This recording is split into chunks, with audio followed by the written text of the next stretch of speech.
We're gonna bring Gatewood's buddy up here from the Hemp Museum down in Kentucky. You can see him on YouTube. Here is Craig Lee.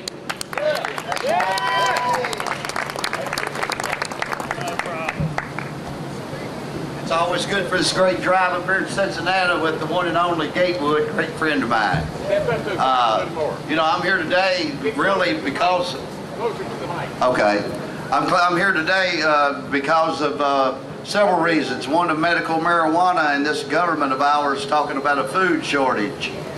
I'm a hemp activist and I also participate in a little bit of cannabis smoking along the side, but actually I'm a true hemp activist. And the reason why that I took it upon to be activism is because of the multitudes of people in my community who's been gone to prison for marijuana growing, marijuana production, for the sale and distribution of a crop that's been put here for a lot more reasons than medicine. And because of the medicine and the medical side, the pharmaceutical military industrial complex that Gatewood mentioned is holding this plant back from curing world hunger. If any of you are listening to BBC World News and know anything about world hunger, within the next 2 months, if people aren't fed rice and food that's going into biodiesel, in the next 2 months it's subject to be 100 million people die from the face of this earth due to hunger because we have this plant outlawed for food, fuel, and fiber. And because of the food shortage is because we're using corn and soybeans in the biodiesel industry while the pharmaceutical military industrial complex keeps this crop illegal. If we grew somewhere in the neighborhood of 200,000 acres of hemp in this country, within 5 to 6 months, we could probably produce another 100,000 barrels of biodiesel, not counting the cellulose base that's left over. From the biodiesel plant of the hemp plant, you take the seed and you press it. You press the oil out of it and it becomes biodiesel. It becomes vegetable oil. That can go into our fuel chain. On the other side, once the oil's extracted, we have a food source called hemp seed meal. They can be distributed around the world to stop this 100 million people food hunger. And because our government has it illegal, we have 100 million people that's going to die within the next 2 months if they don't get food, while we stand here argue about a crop that could feed world hunger, and it's been documented in world history throughout time.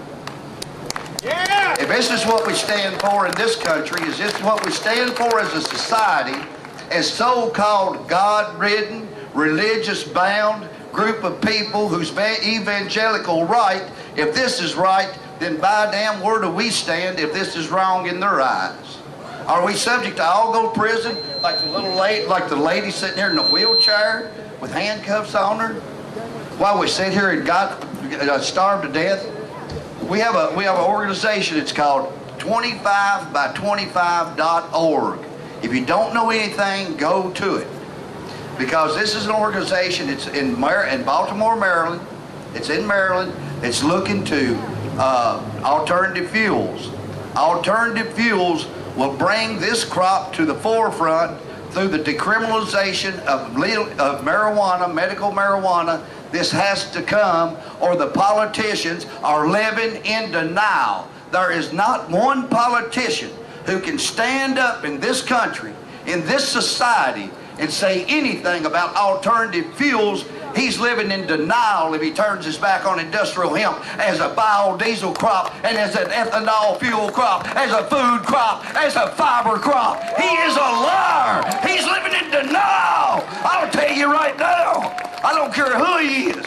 Stephen Brashear, who was elected in Kentucky, wanted to make great changes, and he turns his back on this while he's talking about alternative fuels. George Bush talking about switchgrass. World Health Organization talking about food hunger. And we have a crop that we're sitting here talking about medicine, food, fuel, and fiber, that these people live in denial. People, we need to take our government back and give back what the Creator gave to us, the right to grow this crop, regardless of how you look at it.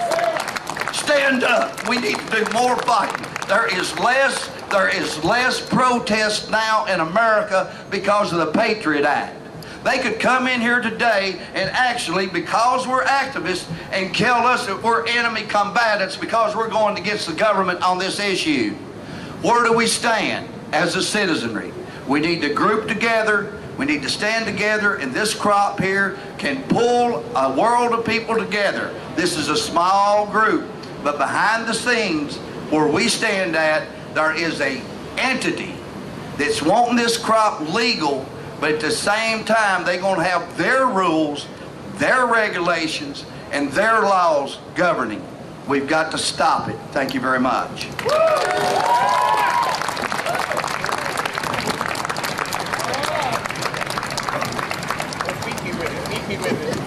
From the Kentucky Hemp Museum, Craig Lee.